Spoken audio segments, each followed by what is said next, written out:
Yes, Fatma. Thank you for joining me. Thank you for having I'm me. missing Shayan, but I believe he's not feeling well, so I hope he feels better soon.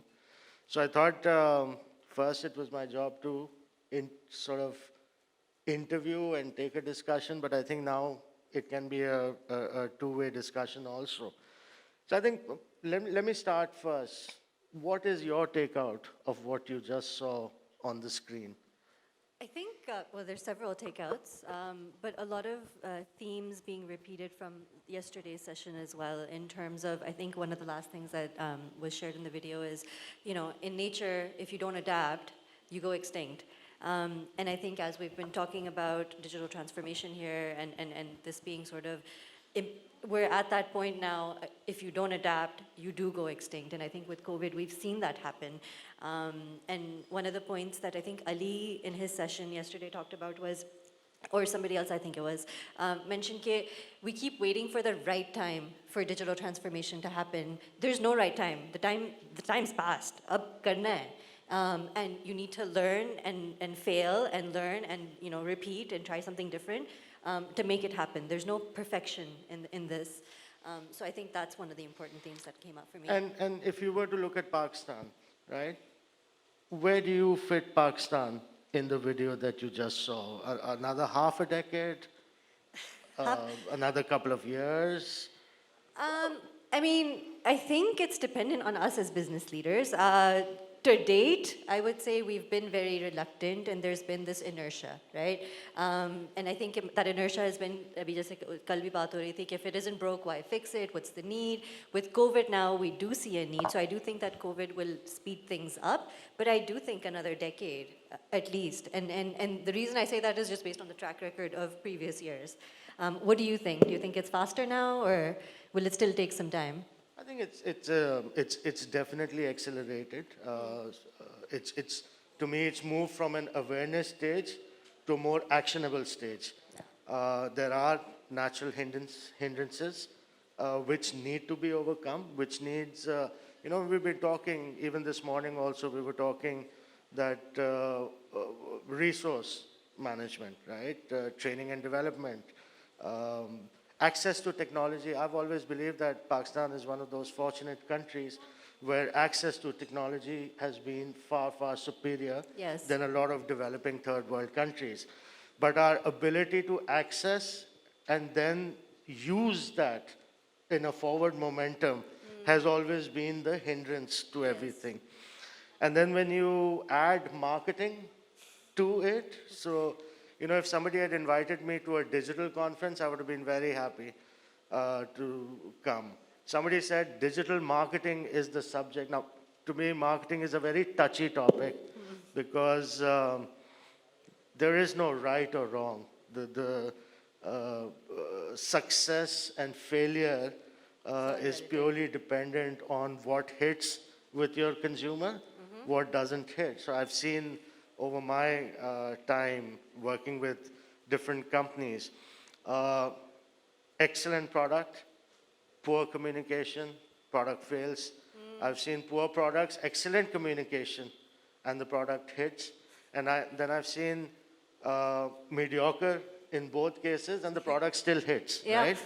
So there's never been a right and wrong. And when I started my career in media, there used to be this saying that you don't know which 50% of the rupee spent actually becomes the critical success factor. Yeah. And I don't think that's going to be changing in the future. In fact, to me, when I was looking at the video, the most scary statement was that in the future, marketers will not be competing to gain consumers. They will be competing versus algorithms. Yeah. And algorithms will define whether your product should be placed on the digital shelf or it should not be placed on the digital shelf because the algorithm is real-time learning, real-time data that is coming as part of the consumer purchase habits. Yeah. And then deciding this is up there, this is not up there. So that's really scary, It is scary, but I also think it doesn't need to be a scenario where we're competing against an algorithm. I think we need to harness that, right? And to your point, building the infrastructure, getting the resources on the ground that can harness that so that we work with the algorithm, we understand it, and then use it to its benefit, like use it to our benefit. Yeah, so if you don't mind, I think I just had a couple of slides Sure. I want to put up. I think this is not information that is unknown, but I always believe in hitting the audience with the information, even if it's repetitive, 100%. because it still shows how important the digital landscape is turning out to be in Pakistan. Can we have those slides up, please? Now, when we see 223 million population, 178 million mobile subscribers, 95 million broadband subscribers, 93 million 3G, 4G users, 46 million social media users. I mean, there are some numbers over here that are bigger than the populations of a lot Countries. of advanced countries that we have over there. So what do you think? I mean, we have the numbers, we have the technology, which is upgrading with the passage of time, but given where we are today, the technology is sufficient. However, can we go to the next slide, please? And we have the dynamism when 90% of our digital audience is 15 to 45. So to me, again, where a lot of countries are, I know we struggle with the population issue, but a lot of countries are struggling with the aging issue. So we have a very young and dynamic population that is changing this landscape. Yet, and these are figures I don't have written over here, but I just thought I'll tell my audience this also.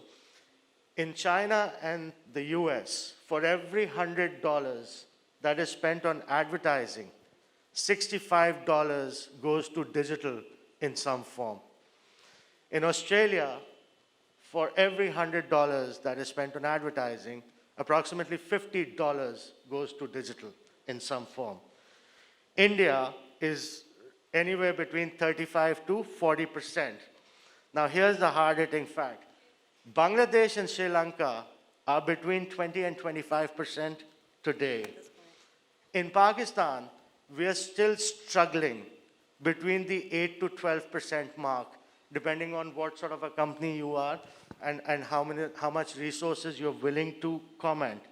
And you know, I've been hearing this pandemic and acceleration. I think digital was always there. Yes, the awareness has grown. Companies have started accelerating the plans that they had to move into the digital space. Yet, last year, at the peak of our lockdown, we had a 25% increase in digital consumption over various platforms, Yes. the highest coming from gaming platforms, Yep. which is excellent. But we had only a 3% spike in advertising spends, right? So first, how do you see that? I mean, why is increase in consumption, but no increase in spend, so to speak? I think, again, it goes back to what people are used to, right? Like, and we deal with clients as well. Some are very forward-thinking and want to invest in digital. And even though they don't fully understand it, they're willing to take the risk because they see the trend, they see all of these numbers, and they want to action that. But then there's a whole bunch of clients that feel like exactly the same thought कि पहले TV काम कर रहा था, product बिक रहा था, तो अब क्यों बदलूं? Why do I need to So change? we weren't ready for it. Pardon? Marketers weren't ready for it? No, I say some marketers are reluctant. Reluctant. I think the facts are in their face, but it's kind of like, I'm going to give the example of parents. There's a lot of parents here. You know your kids are up to some no good, but you sometimes choose to look the other way. And I feel in this scenario with marketers, some marketers at least, the numbers are in front of us, the trends are in front of us, but at the same time there is this inherent, I guess, fear of changing something. What if it doesn't work? What if we fail? Whose head does that fall on? Can we go to the next slide, please? Yeah. Now, this is an interesting slide because, and to me, the interesting part in this is which platforms are giving you more female usership. And so when I look at this slide, my fallacy that females are more hooked onto Facebook actually hits me bang on the face it's not true. Whereas more, and if you look at most of our marketing assets that are being deployed today by clients, I think Facebook is the first and one of the first and only, and some of the masterpieces I've heard is, I would like 1.5 million likes for the video that I put over there. And somewhere in my heart, I've asked, and what will that do? Yes. Yes, What does it like mean? because you have to be very sensitive as an agency because you're sitting with a very sensitive person, very difficult to challenge beliefs, Yes, right? yes. And we live in a country where we often talk about that sharing of opinions and beliefs is not very easy because people are not very open-minded. Yes. However, at the end of the day, I also believe that all of us in our respective capacities are responsible to making the business grow. Yes, You know, that's every what we're business hired has for. to grow. How much do you think this suffering is there more because of the quality of resources that is prevalent? And what, in your opinion, is going to get us past that? How do we meet those quality standards? I think As clients, as agencies, how is that going to come about? so. There's a couple of things. I think you've hit it right on the head, and even in the morning session that we were talking about, that even though we've been talking about digital and data and you know the ones and zeros, but everything boils down to people. And you're right, resources, having the right resources on the ground is a big barrier. We face it, you face it at your agency, we face it at ours, in terms of having the right people that can use those tools, that understand those tools and use them to the benefit that they're meant to drive for our clients. Luckily, I mean, I think both you, yourself with your affiliation with OMG, us with our affiliation with Publicis Group, we do have access to global resources to train. If obviously the concept of bringing people in from abroad to like work in our market might be a little bit difficult, but we do have tools that we can reach out to. But those initiatives are few and far in between, and they're obviously very expensive. So what I would say is how we can overcome that resource gap is really to inculcate a culture within our organizations where we empower individuals to sort of gravitate towards, to express the appetite they have towards these fields, towards these specialties, and then empower them and to arm them with the required training. So if that means investing in it, then we need to invest in Are it. you talking as an agency right now? Right now I'm talking as an agency. How about a client? Why don't we ever sit on a forum and talk about clients actually making an investment on their side for the resources also? Why, That's a why good doesn't point. that happen? How do they benchmark? I mean, it's easy to benchmark your business partners, suppliers, so to speak. But how do clients benchmark their own selves? I mean, they also have global affiliations. They're tied to global companies.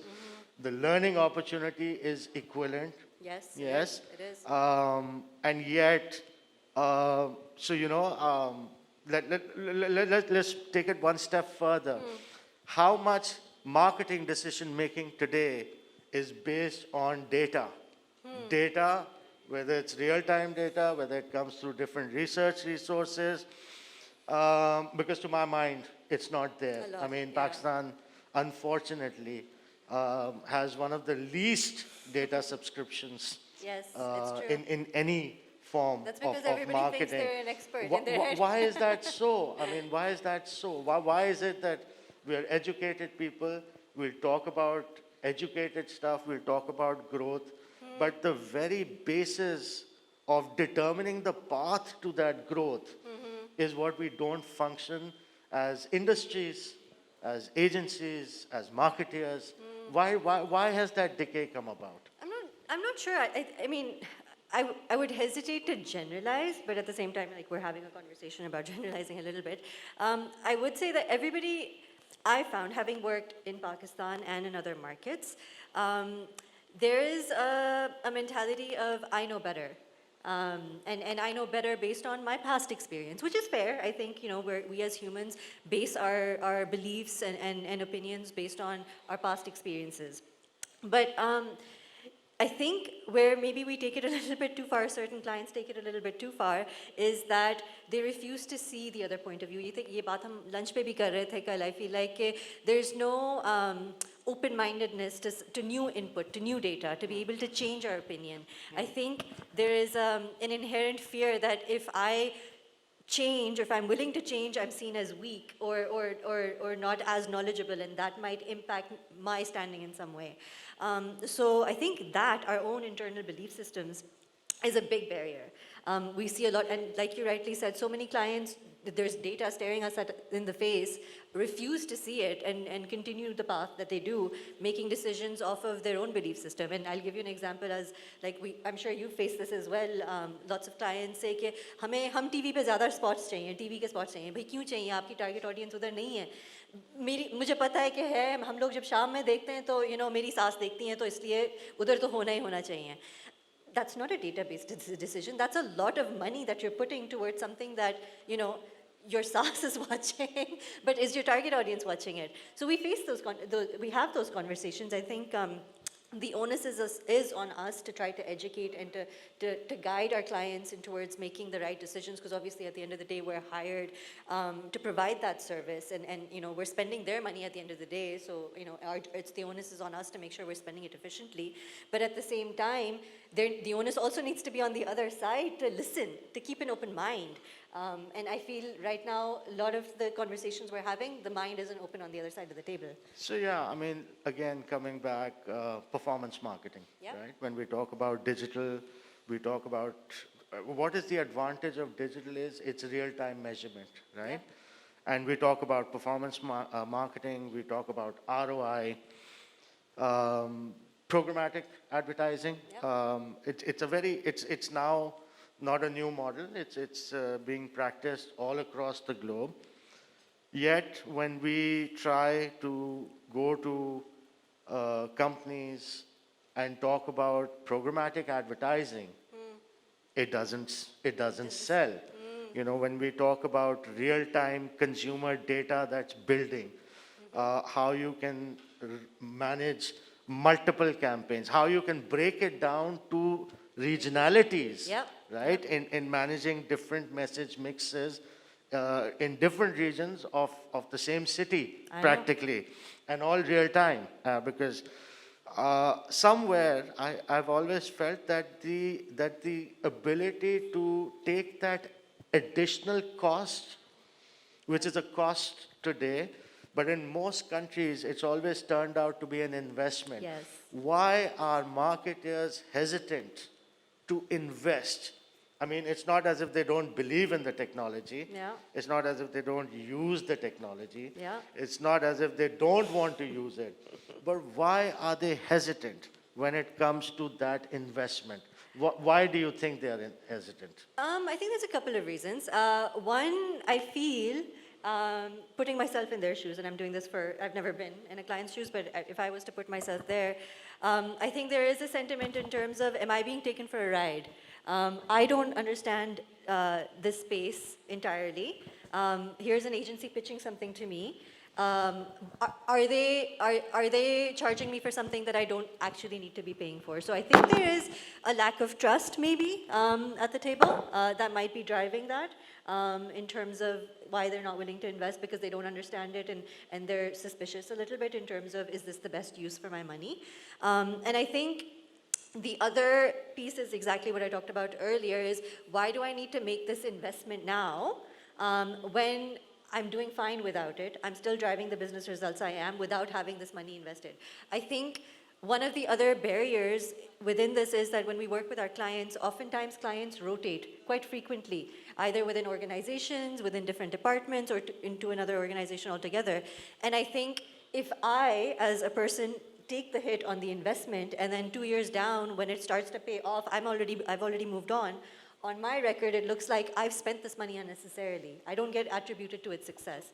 So the better way you think is then ensuring that it's embedded within the organization. Yes. Right? It's Yes. embedded as part of the strategic planning that an organization. That stays constant despite whoever Despite comes who and comes goes. and who Exactly. goes. Exactly.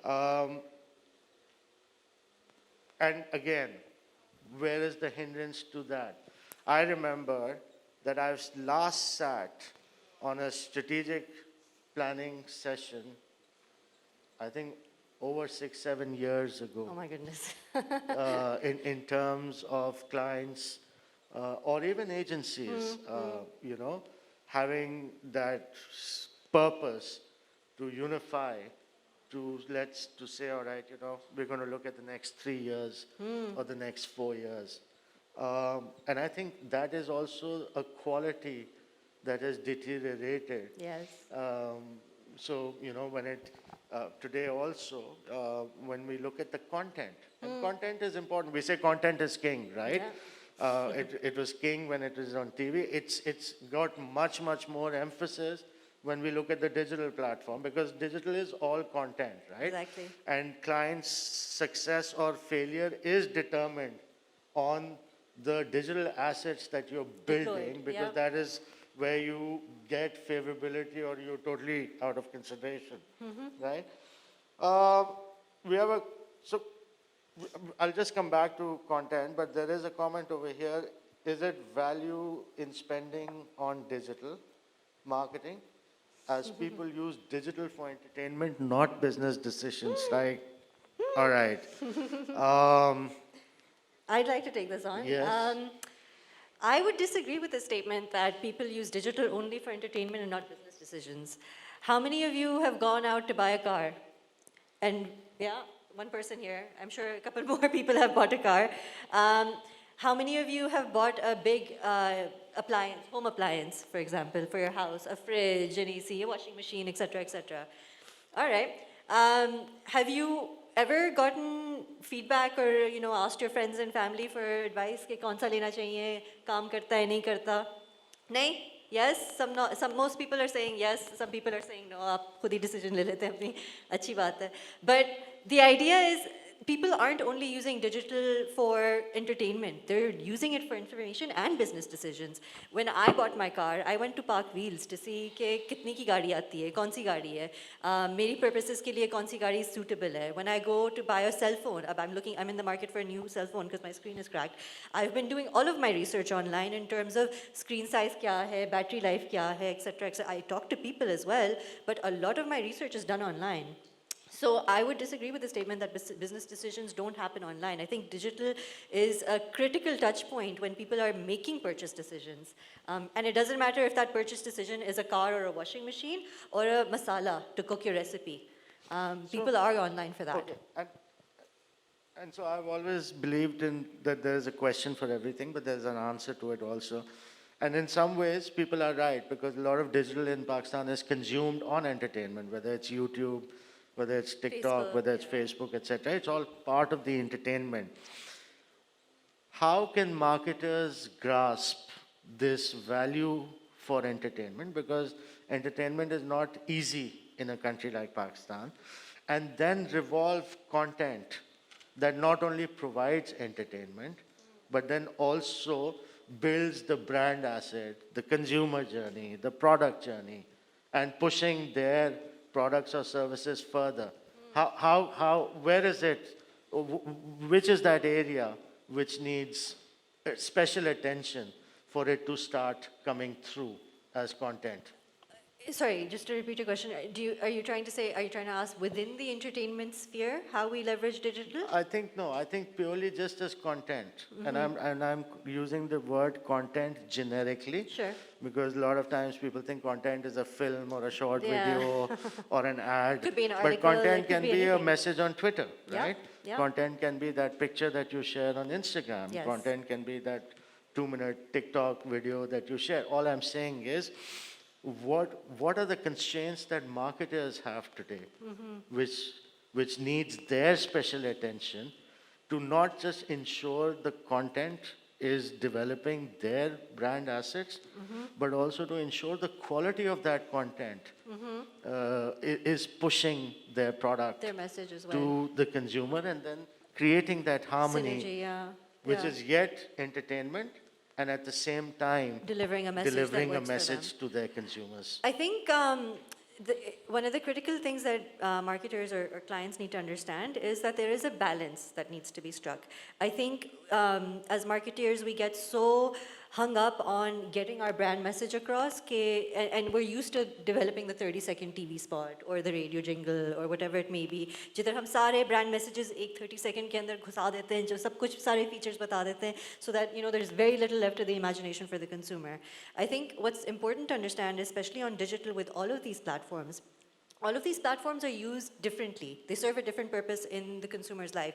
I use Facebook for an entirely different reason versus TikTok, for example. I'll use TikTok for entertainment, Facebook to keep in touch with friends and family.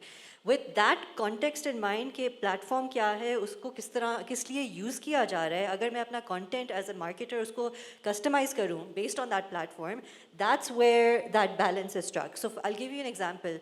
Lots of times we use digital influencers, especially with TikTok coming on, with its popularity and Instagram's popularity. There's so many influencers now who अपने videos बनाते हैं, they promote, products and brands.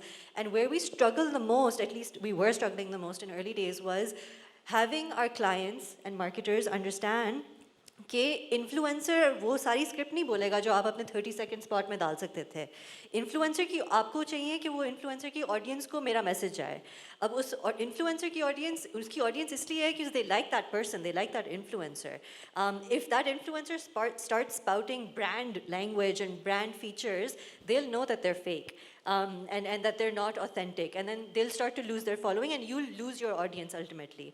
So that balance, I think it's important for marketers to understand where the brand messaging needs to take a forefront, and where what the consumer is looking for needs to take a forefront. I think understanding that and playing with that is a nuance that we need to learn. That's where that harmony happens for content. Yeah. So moving on to the last segment that I thought we'll bring up for discussion. We've been hearing a lot about augmented reality. Yes. Whether it's on content production, whether it's on experiential marketing. Again, it's not a technology that's old. In its very primitive form when it came. Again, we find a hesitancy in agencies and marketers to bring that. For example, I felt the pharma industry, the fashion industry, the personal care industry, Yes. Augmented reality solves a lot of their problems. And then the pandemic, and this is before the pandemic, right? The pandemic even more. Yet, I find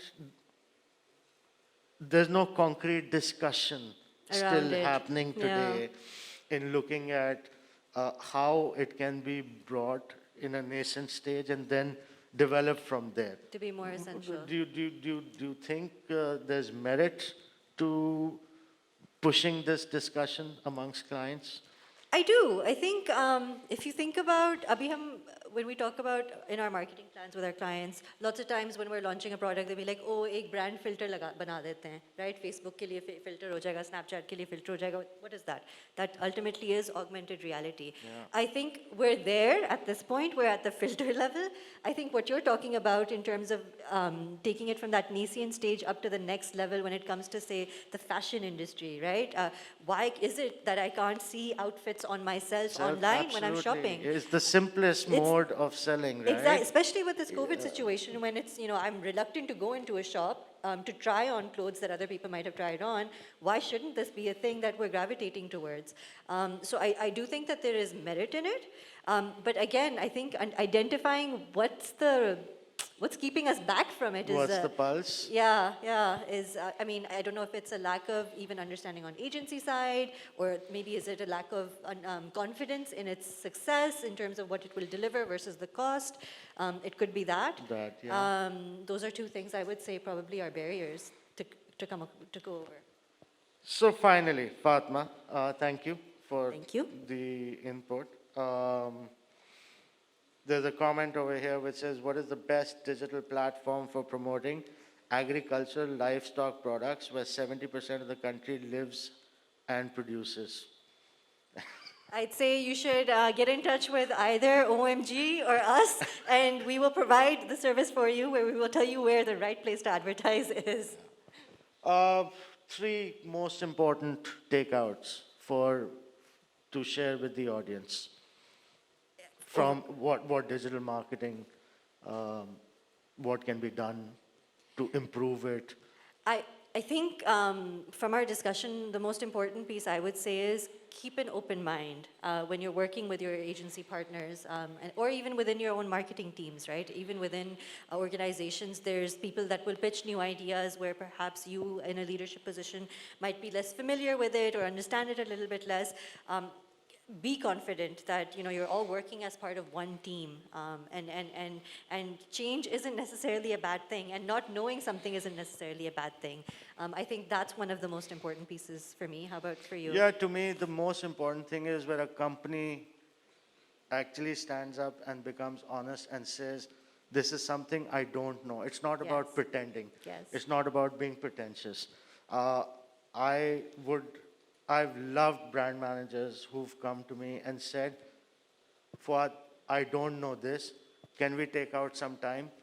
Can Let's you talk. take us over this? Yeah. So that I would then like to know what my options are. I Yeah. think being shy and breaking those shackles to me is extremely important. There'll always be case studies. There'll be brilliant conferences like this, Yeah. which will teach us newer and newer things. But our ability to break that shackle of being shy and acknowledging, Yeah. it starts from there. As a course. company, as an individual, as a marketer, as a media professional, Yeah. etc. Second thing for me is, yes, we all embrace technologies in different ways, but harnessing that in Yes. the right manner. And then, like we've said, taking that risk, Yes. that investment, and taking the risk is where you decide it's an investment or a cost. Yeah. Take it It's as a an mind shift. It's a take it as an mindset shift. investment. Yeah. And I think for all clients and companies sitting over here, there should be client forums where they can sit together, minimize the cost factor, but there is a lot of room for data that is there that can be harnessed in a particular manner that serves a particular industry. Yeah. Like you used to have the retail audit, etc., which used to, unfortunately, even that's not there anymore. And with digital, without real-time data there, things are not going to become easy. Things are going to become more difficult until there's a time that comes where you feel you're not even in the game anymore. Exactly. Because there's no Obsolete. catch-up time. Yeah. So those, to me, are the three most important takeouts Yeah. of what we've been discussing. I would definitely agree. And I think bringing it back to kind of how we started the session as well, I think trying to keep the mindset that, yes, it's digital, it's lots of data, lots of ones and zeros, but at the end of it, it's people, right? People are who we're reaching out to. People are the ones that are using the data, harnessing the data, ultimately to reach out to other people. That's an important perspective. And I think it's so beautiful that that's... So with that's that, come from that. thank you very much to our audience for listening to us. Thank you, you. Fatma, for Thank you, joining Fouad. me. Thank you. And thank you, Ali, for having us as part of your conference.